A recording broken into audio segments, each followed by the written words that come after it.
Hotep et bienvenue à la Kémitosphère.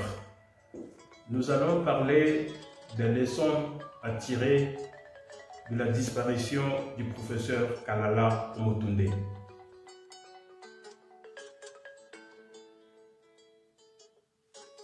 Comme chacun le sait, le professeur Kalala Omotunde n'est pas n'importe qui. Nous savons comment les panafricanistes, les kémites, les nationalistes ou les héros africains meurent. Nous avons été choqués, pour ne pas dire un peu déçus, de la communiqué de l'institution Anidjar qui intime l'ordre aux jeunes Africains de ne pas faire des allégations au sujet de la cause du décès du professeur Kalala Omotunde. Le professeur Kalala Omotunde est un monument d'érudition qui traîne derrière lui non seulement le continent africain, mais l'humanité tout entière. Il incarne l'espoir des jeunes pour ce qui est du combat de la Renaissance africaine. Donc, à un certain niveau d'engagement, l'on n'appartient plus à sa propre famille. Le professeur Kalala Omotunde appartient à la jeunesse africaine. Je suis désolé de dire ça comme ça, mais vu le rôle et la place qu'il occupe au sein de la communauté noire, il n'appartient pas qu'à sa famille biologique. Et s'il arrive qu'il tombe comme il était tombé, il est tout à fait normal que les jeunes s'interrogent, se posent des questions par rapport aux causes réelles de son décès.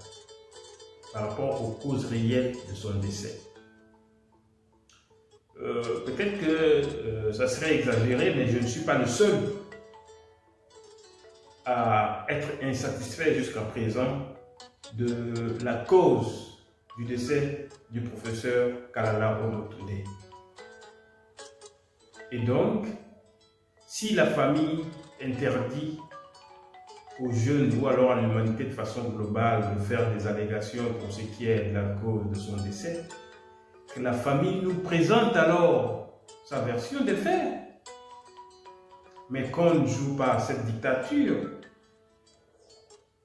parce que les autopsies, ça va nous révéler ce que ça va révéler. Si c'est une mort naturelle, où est le mal? On interne le professeur en sachant qu'il est mort de terre.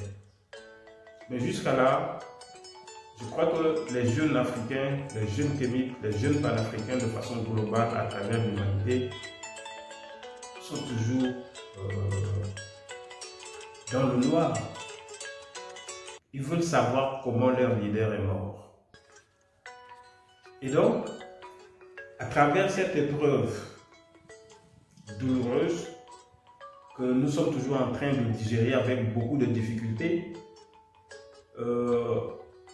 nos généraux, pour ce qui est du combat de la Renaissance africaine, je parle ici de nos leaders panafricains, de nos leaders kémites, de nos leaders afrocentristes,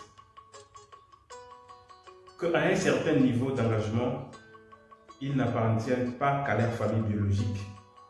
Et que mon souhait est que ces derniers laissent désormais des papiers juridiques à leurs avocats pour que s'ils arrivent à disparaître comme le professeur Kalala Omotunde est parti, que ce papier aide la communauté panafricaine,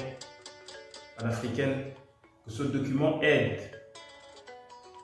et donne la possibilité à ce qu'on puisse mener des enquêtes, des investigations à travers l'autopsie et autres pour savoir la vérité. Parce que ce qui vient de se passer est passé.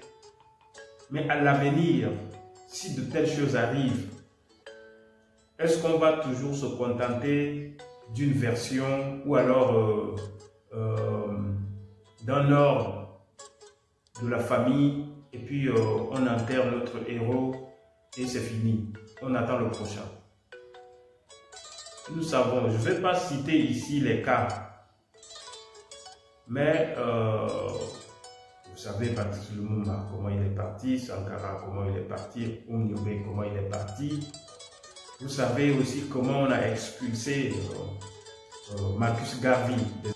Nous voyons aussi comment hier ils ont pris une note pour interdire notre mère, Nathalie Yamb, de séjour en France. Nous savons aussi comment Kémy Séba est aujourd'hui interdit de séjour dans beaucoup de pays à travers le monde. Donc, nos généraux, c'est-à-dire nos leaders, ceux qui sont au front, à un certain moment, veuillez nous laisser des papiers juridiques pour que si de telles choses arrivent, que ces papiers nous permettent de pousser un peu plus loin et savoir de quoi il était question. Cela nous permettra au moins de faire notre deuil.